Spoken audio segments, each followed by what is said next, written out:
बाकी सब तो प्रतीक्षा करके खड़े हैं, बैठे हैं कि जीव मेरे लायक होगा फिर स्वीकारूंगा। हमारे श्रीनाथ जी आपको सुधारने में रस नहीं रखते, आपको स्वीकारने में रस रखते। और दशम स्कंद में महाप्रभु जी कारिका लिखते हैं, ये प्रमाणित बात। स्वभाव अन्यथा भावो न वै शक्य कथम चन अतस्त्रिविध जीवेषु त्रिविधा भगवत कृति। जीव अपना स्वभाव नहीं बदल सकता, और इसलिए प्रभु जीव को बदलने के बजाय स्वयं जीव के अनुकूल लीला करते हैं। प्रभु स्वयं तामस लीला करते हैं, स्वयं राजस लीला करते हैं, स्वयं सात्विक लीला करते हैं। और जब तामस लीला करते हैं तो तामस भक्तों को यह होता है कि ये तो हमारा ठाकुर जी, उनके चित्त का निरोध होता है। राजस लीला करते हैं तो राजस भक्तों को यह होता है, ना ये तो हमारा है, हमारे जैसा है। प्रभु भक्तों की प्रकृति के अनुकूल होकर लीला करने वाले, इसलिए दशम स्कंद में कहा बभूव प्राकृत शिशु। तो क्या ये प्राकृत है कि नहीं? भक्त की प्रकृति के अनुकूल होकर लीला करने वाला, ये स्वीकारने वाला भगवान है। आप जैसे हो, आप 84 में ही देखो ना, कोई क्रोधी थे, कोई लोभी थे, कोई द्वेषी थे, कोई कामी थे। कैसे कैसे जीव, जे जीव जाति होए कोई रे, तेने तत्क्षण सर्वे सुख होई रे। जेने श्री विठ्ठल नाथ विचारे रे, तेने प्रगट पदार्थ विचारे रे। कैसे कैसे जीव श्री जी के शरण में आए। श्री जी ने सबको स्वीकारा। कल जो कथा का हम दर्शन कर रहे थे, अजब कोनीबाई का प्रसंग चल रहा था, जहां अभी हमारे श्रीनाथ जी बाबा विराजमान है। वहां अजब ने पटका पकड़ लिया श्रीनाथ जी बाबा का और कहा कि अब प्रभु यही विराजो। श्री जी ने कहा, रे अजब तूने कहा मान लिया।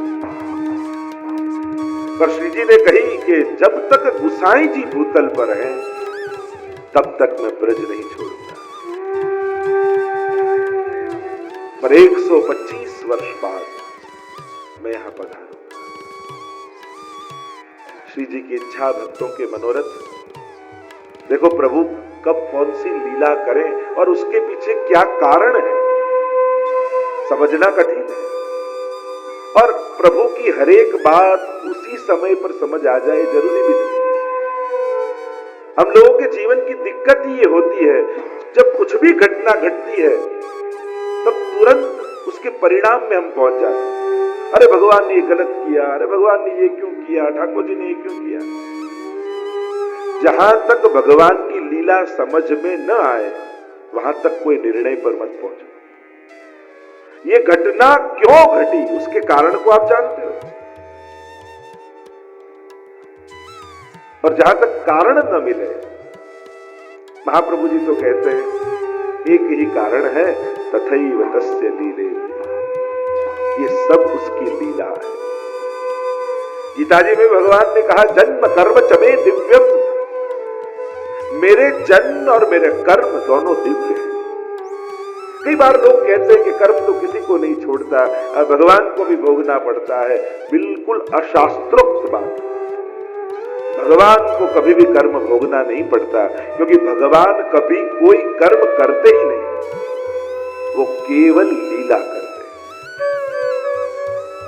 स्पष्ट भगवान ने कहा, मेरे जन्म और मेरा कर्म दोनों दिव्य है, लौकिक नहीं है।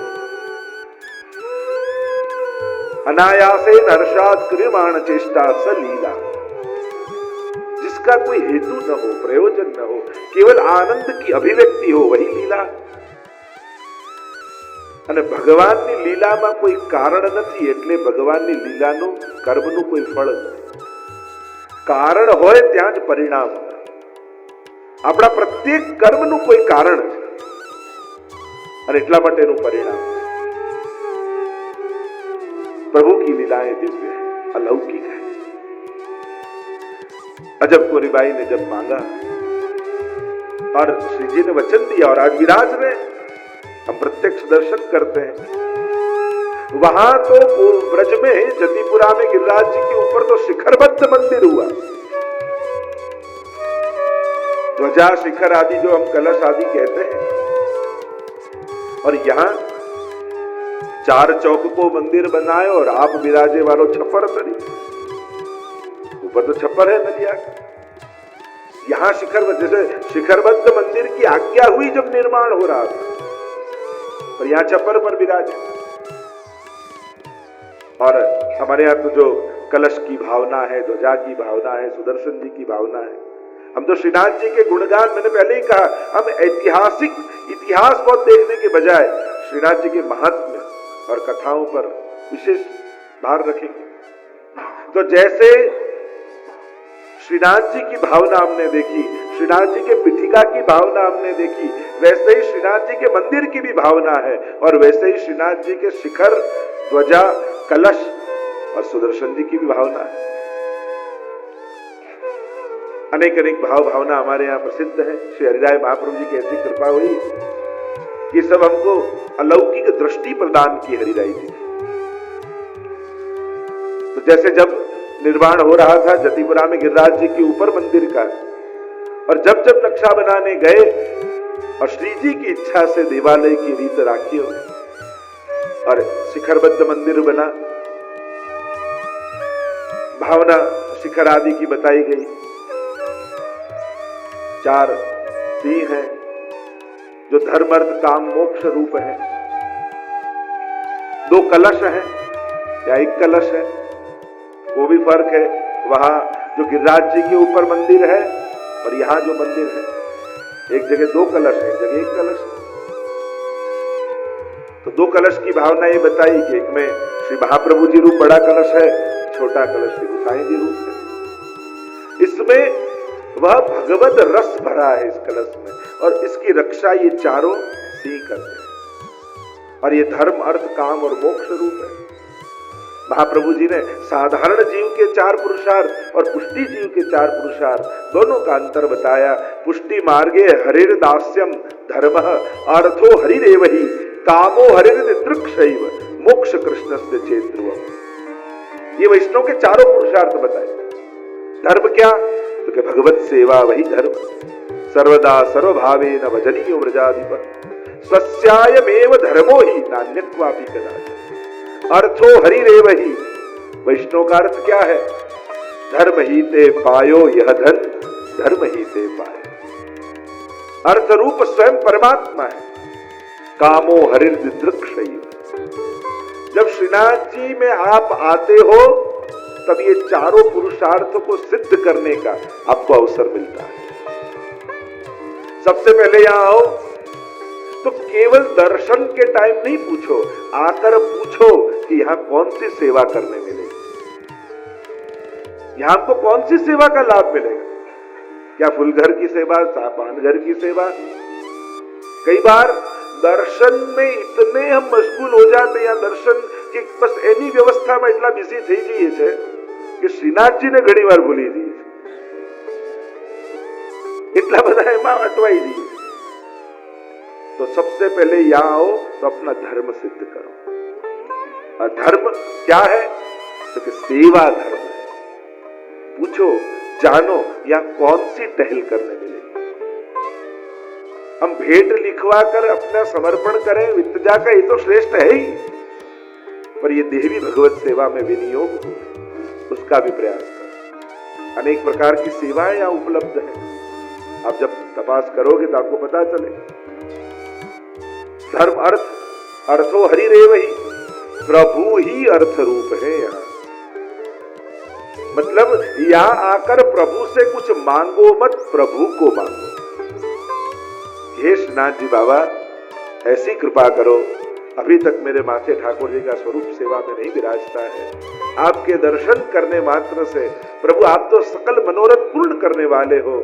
ऐसी कृपा करो कि आप भी कोई न कोई भगवत रूप धारण करके मेरे माथे विराज जाए।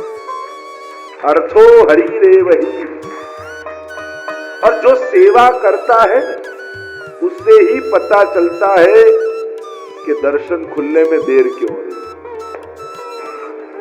બસ મોડું થાય છે, મોડું થાય, મોડું અંદર શું ચાલે છે ये बाहर આવનારને खबर होवी चाहिए।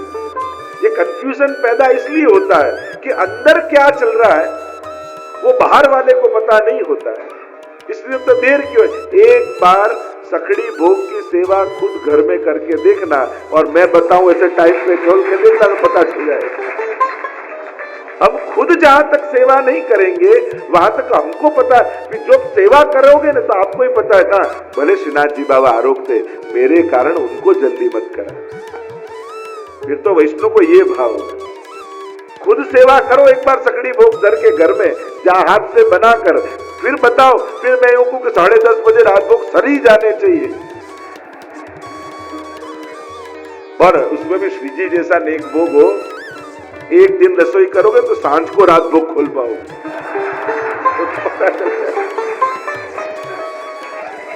तो बाहर खड़े खड़े अपेक्षाएं रखना, बातें करना सरल होता है, पर दर्शन करने आने वाले के हृदय में तत्सुख का भाव है कि नहीं, ये महत्व की बात है।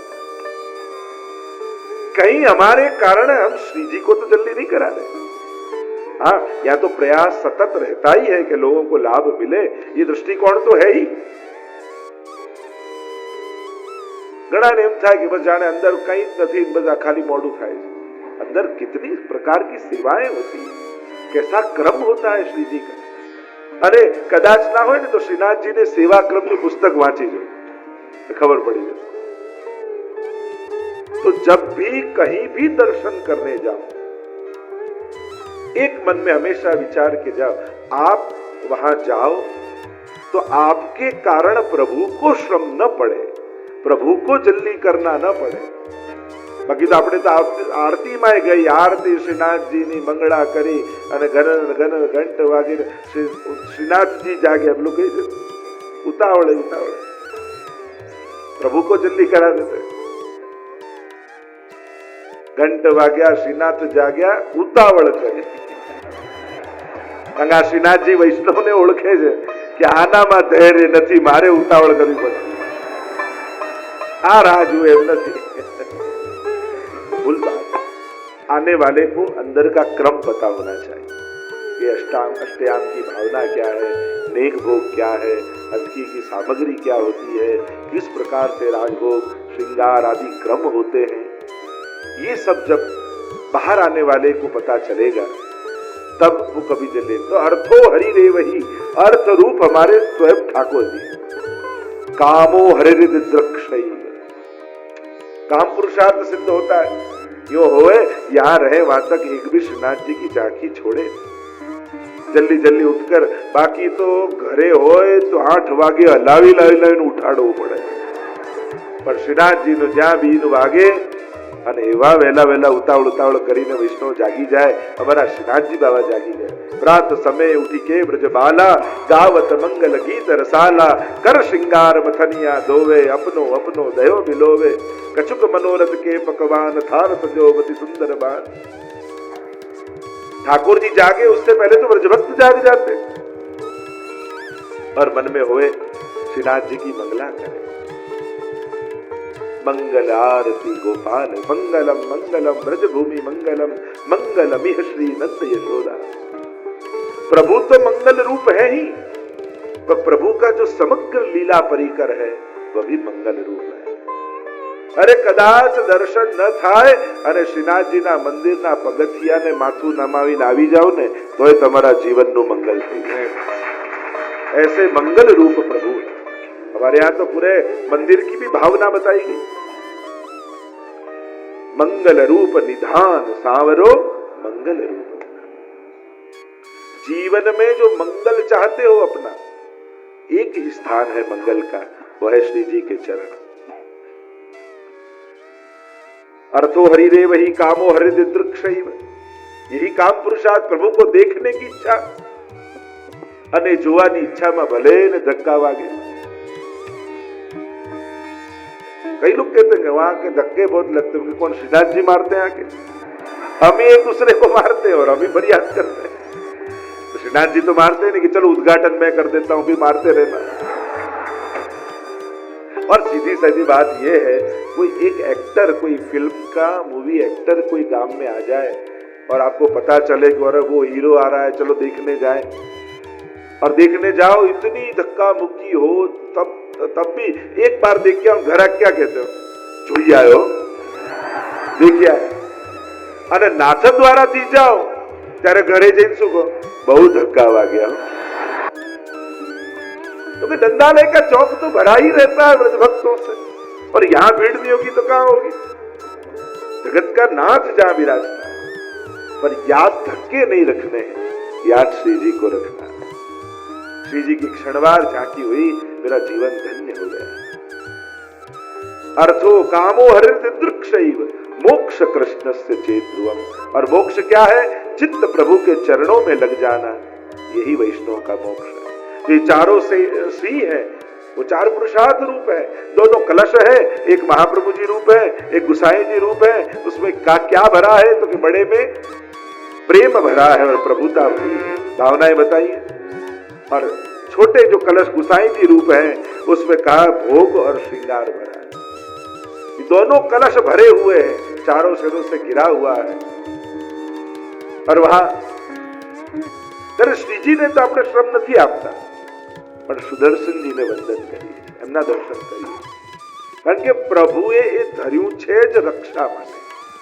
અને એટલા માટે જીવનમાં ક્યારે પણ કોઈ પણ સંકટ આદિ આવે તો અન્યાશ્રય કરવા કરતા સુદર્શનજીનો આશ્રય કરજો।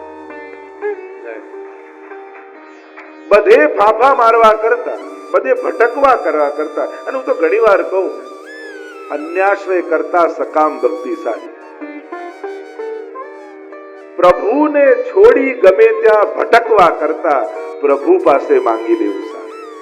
અને કદાચ પ્રભુને શ્રમ ના આપીએ, પણ પ્રભુના આ આયુધો છે, પ્રભુના ભક્તો છે, પ્રભુની વિભૂતિઓ છે, પ્રભુની શક્તિઓ છે।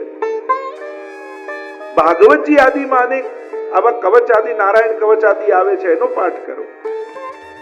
જીવનમાં સંકટ આવે બહુ સહજ છે, અને સંકટના નિવારણ માટે ભક્ત કોનું શરણું લે, જેને પ્રભુમાં શ્રદ્ધા છે, એ તો પ્રભુ પાસે જ આવવાનું। પણ પ્રભુ આ ચક્ર આદિ જે ધારણ કરે છે, એ ભક્તોની રક્ષા માટે જ ધરે છે। અને એટલા માટે આપણે ત્યાં બે સ્થાન પ્રસિદ્ધ છે, જ્યારે જીવને શરણાગતિ જોઈતી હોય, રક્ષા જોઈતી હોય, કાં ગિરિરાજજીની પાસે જઈને વિનંતી કરે, કાં સુદર્શનજી પાસે જઈને વિનંતી કરે।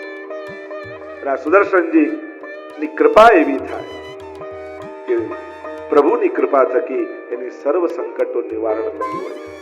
સુદર્શનજીની ભાવના બતાવી છે, એની ઉપર દંડ અને ધ્વજા છે, અને દંડ પણ સોના ચાંદીના નહીં, વાંસનો દંડ રાખવામાં આવે છે ધ્વજાનો। અને જે ભાવનામાં હરિરાયજી બતાવે છે, આ વાંસનો એટલા માટે કે આ વેણુ રૂપ છે, અને વેણુ રૂપ છે એટલે કે આ સુધારૂપ કલશ છે, અને વેણુ રૂપ દંડ છે, જેના દ્વારા પ્રભુ વેણુનાદ કરે છે અને સર્વને સુધારસનું સ્પાન કરાવે છે। અને એની ઉપર 7 પ્રકારની ધ્વજાઓ બિરાજમાન છે, 7